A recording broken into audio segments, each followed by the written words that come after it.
Quanti Camilo Vesa mettivo?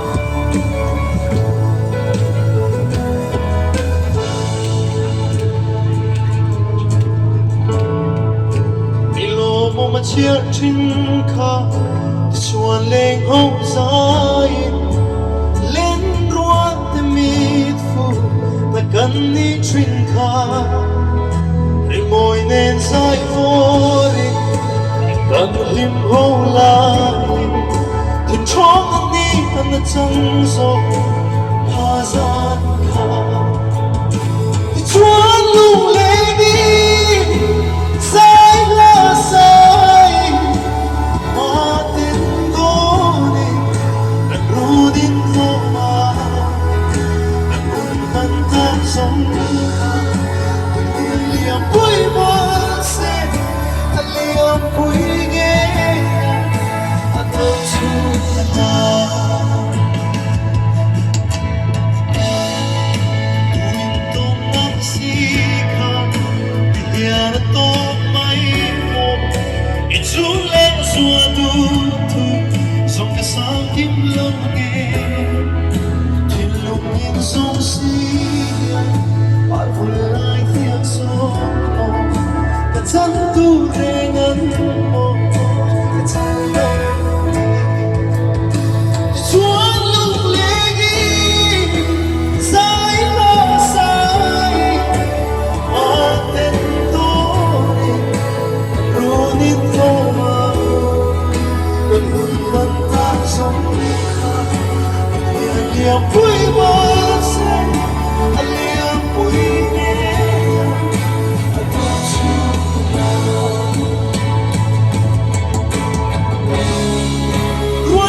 Mùi lợn sản xuất đấy,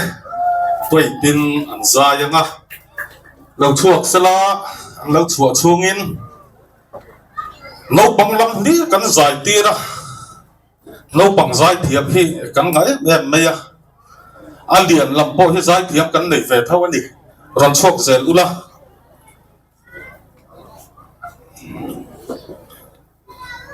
cột bên làm khác, cắn uvar lâu riêu mày à. Kutem ka yuar thar le u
Hello.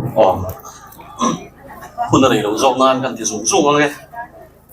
ang sa in wengan program min shoi theng tu pathian ne na lom thuang sila he hun kan pang thei hi alo moma atlua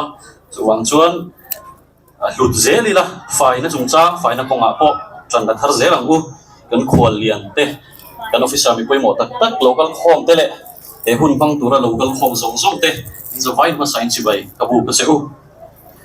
elom na Paul hian subcommittee sang din na dia chu bizinga chuan sanitation committee din di in fai in di siat court hanot vc area wang chunga hian buat sai ania category sang siam ni in chungzinga chuan ati thaberte than chua ania loman min seng satur hian alawin ring lok thainan pural chan hima projector director te dr c lal chan himi sdo court civil court pu Henry Malsom tuanga APS Pulau Ven Himaral te Dr. Langu Ratlaw Director LD le Nula Malsom tuang LD te kha kan be senga lawin ring lok thainan kan soi masa ani na sa te kan on soi social heta hian kan sem masak tur ber hi section 5 loman ani anga min sem saktorin Pulau Chan Hima project director khongain athuna ring lok sok se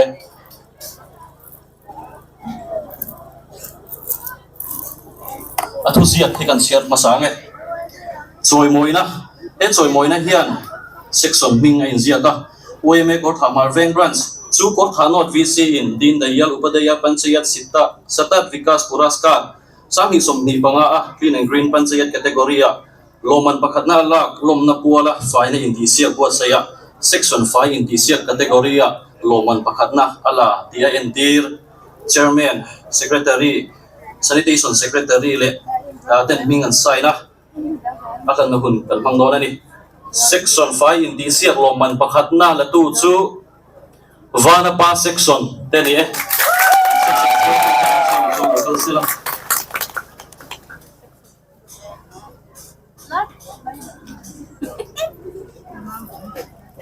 tỷ chỉ mấy mấy đâu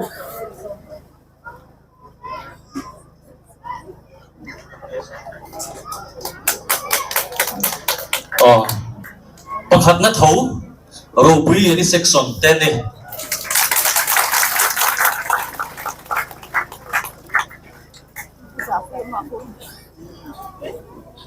phải đi xem này hiện ending na point chỉ sang sang hậu mà dù gì ngã thì chuẩn bị là biết cái chú rồi thằng chuột các cái đàn tổng đó này oleh lo man misek satu project director semua long tu kan saya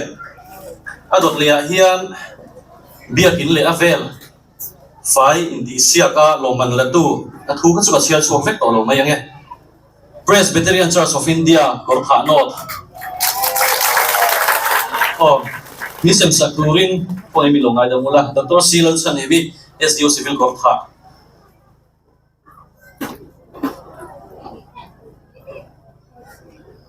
PCI Gorkha North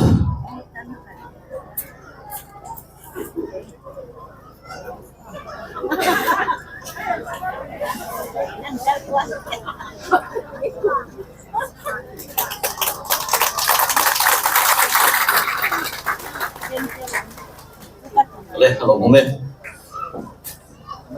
Sorkar Office Munma Involve Finance Sem Sakturin Pu Henry Melsom Puang APS Additional Private Secretary Soma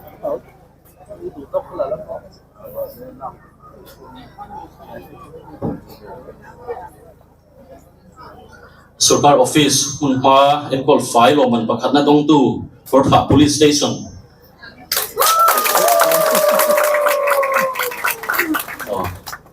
tạm dùng là một trong những bản thọc thọc ấy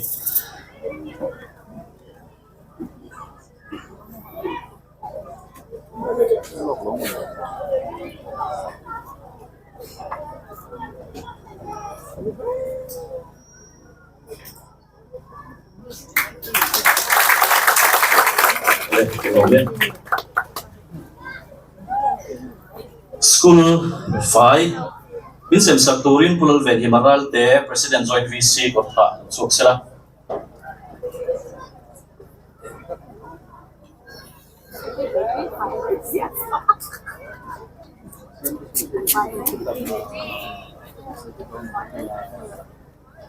School 5 Loman Pakat na latu chu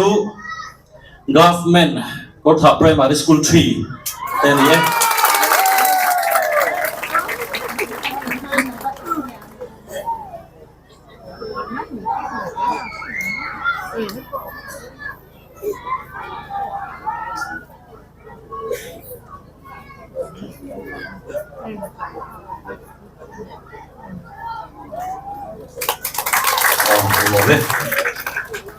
Mimal in le avel vong fai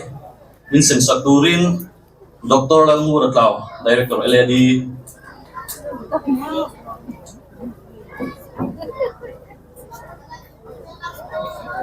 Mimal in le avel vong fai ber loman latu chu uvan lal moya robbery ani section ani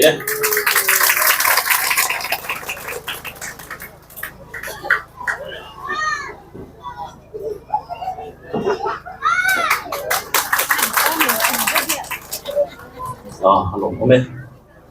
chuan khang category sang sang baga khan reels video toy in siam sia ania min sem Sakturin nulamal som tluangi LED ro soma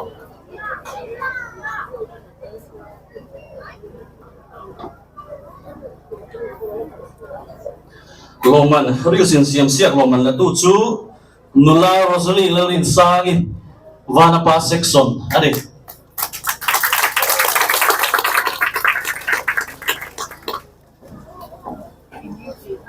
loman late kalau local son lo ula certificate so khan ilawa puisa king tela kan guest artist kha som ve shim kan duwa khong in David darlo lo chuk sela ani na poisa fai imin sem sa to na ni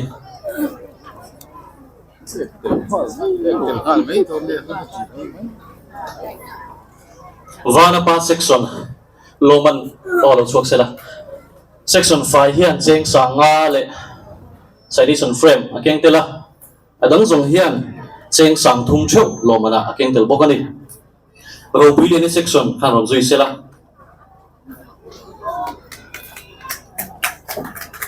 PCI kor tha note Leve tomero.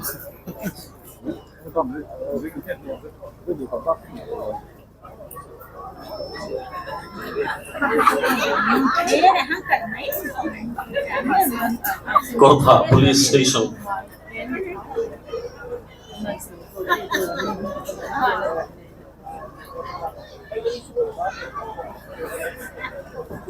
government kor tha primary school 3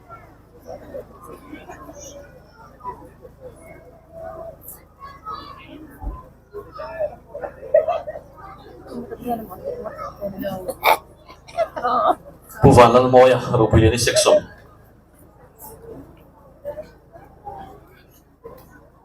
Collector. wala rosli labin sangi bana pa section